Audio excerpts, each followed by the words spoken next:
It is hard to imagine the Northwest without wilderness and outdoor recreation, mountain ranges to climb and trails to hike. These recreations exist due to the hard work and advocacy of many, people whose names we know and some whose names we don't remember. In that spirit, I would like to highlight a school teacher whose love of hiking in the wilds inspired a famous trail, and whose generosity helped preserve an old-growth tract that otherwise would have fallen to the axe.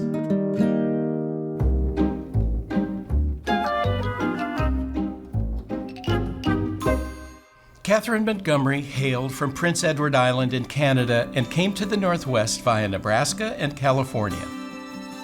She was a school teacher who in 1899 joined the faculty of the new Whatcom Normal School, a state-funded teachers academy that later became Western Washington University in Bellingham. The single Miss Montgomery was a civic dynamo. In addition to teaching, she ran an arts and lectures cultural program for the Bellingham community. She was a founder of the Progressive Literary and Fraternal Club, a women's group devoted to changing the world. It featured some prominent women. They included the club's president, Frances Axtell, who later became one of the first two women elected to the Washington legislature. She defined the PLF Club in 1904, saying it must not only do good literary work, but must be a potential factor in molding public opinion and must be interested in the sociological and humanitarian development of the community. Another member of the club was Ella Higginson, a prominent author who ran Axtell's successful legislative campaign and later became Washington's poet laureate. The club itself was a member of the Washington Federation of Women's Clubs, which became a voice for women's political and cultural power in the civic sphere, and one that gained clout as women regained the right to vote in Washington in 1910. Catherine Montgomery was an advocate for women's suffrage, prohibition, and other causes. She was also a lover of the outdoors.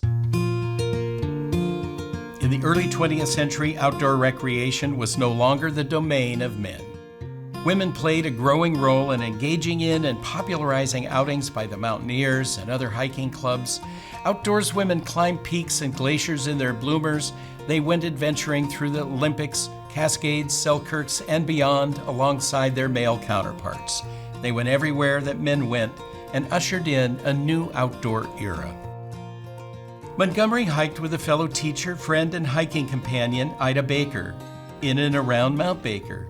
She traveled overseas and twice went with writer Higginson on expeditions to Alaska in the early 1900s while Higginson was researching a travel book on the territory. In 1926, Montgomery had a conversation with a noted climber, Joseph Hazard, and suggested that the West should have a trail like the Appalachian Trail in the East. It could run from Canada to Mexico.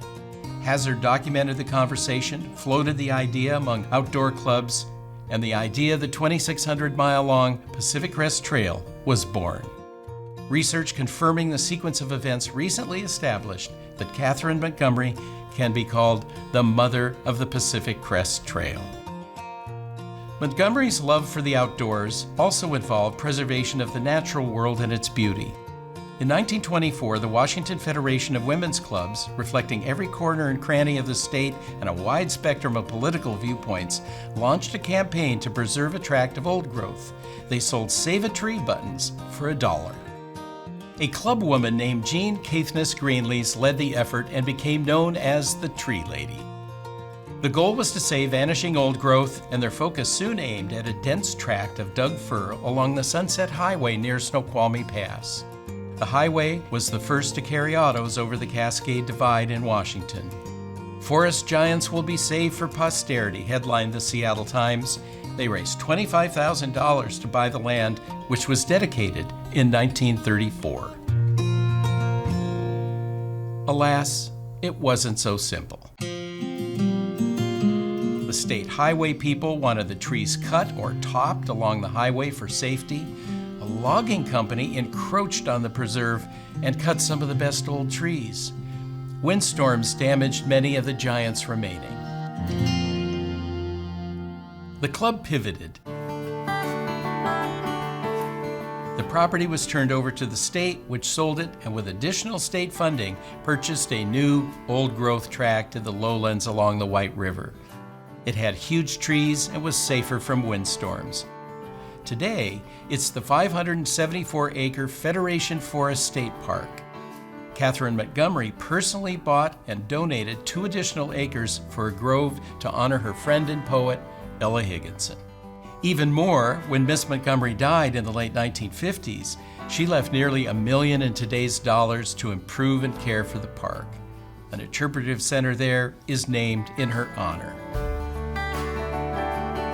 The Forest Park's location between Enumclaw and Crystal Mountain bridges 2 styles of outdoor recreation.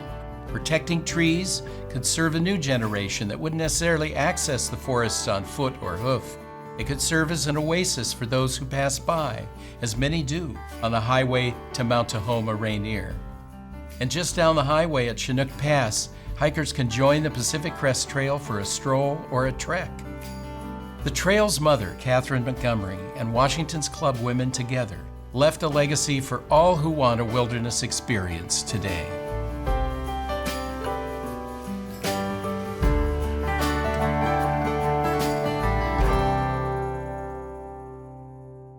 For more on this episode, listen to the Mossback podcast. Just search for Mossback wherever you listen.